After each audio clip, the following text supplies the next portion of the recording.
Let's get to the facts. It seems a story about my future, which I did not authorize, has been leaked on the internet. That's right, they've revealed everything that's going to happen right down to the end. Basically, they've spoiled the surprise of my own life. Since it's a lot to tell at once, I'm going to split it into two parts. I'm going to show you how my team and I will deal with the end of everything, and I'll tell you right now, things don't end well for us. Now comes the part I don't like. I've fought in wars and jumped out of planes, but asking for this is the hardest part. Look, I have to ask, otherwise nobody remembers, so here we go. Subscribe to the channel and leave a thumbs up. If you don't do it, I'm not going to throw my shield at you. No, I'll do worse. I'll come to your house and have a very long talk about the importance of being a good person. Trust me, you don't want that. It all starts with us fighting, as usual. The Avengers and I meet the X-Men, another group of heroes, and the first thing we do is get into a brawl. It's our way of saying hi. After breaking a few things, we realize the real problem is something else. The worlds are about to collide, and it's going to destroy everything. Just when we finally make a plan, a group from another universe, 838, shows up and they're furious with us. They have their reasons, to be honest. It seems Wanda, the Scarlet Witch, visited their world and, well, it wasn't for coffee. In one afternoon, she defeated the leader of the X-Men, the Inhumans, the leader of the Avengers, and the leader of their Fantastic Four. Basically, she took out all their top heroes at once. Because of that, they thought getting revenge on us was a great idea.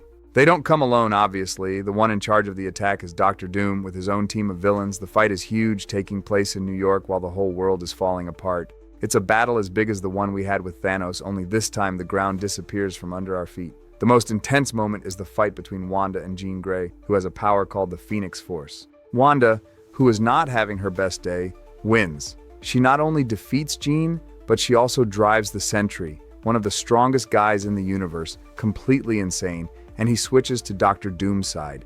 It seems there's always someone on our team who decides to switch sides, right? Before being defeated, Jean Grey does one last thing. She passes all the Phoenix power to Cyclops. Yes, Scott Summers. The guy who can barely control the beams from his eyes now has cosmic power. Meanwhile, Professor Xavier sacrifices himself again to try to help. And to make matters worse, Doctor Strange shows up, but to help Dr. Doom, it gets hard to know who to trust. With the power of Wanda and the Sentry, Doom wins the battle.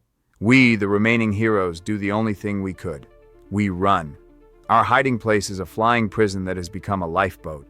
It would be a good plan if the villains hadn't had the same idea and gotten there first. Inside this crowded boat, someone pushes a button that makes us sink and end up in a place called the Quantum Realm right at the moment our universe ceases to exist. We survive, but we're trapped in a place outside of normal time. The list of those who escaped includes people like Reed Richards, Shuri, and even Spider-Man, and from there, things get even weirder. While we were lost in the quantum realm, Dr. Doom decided that ruling one universe was not enough.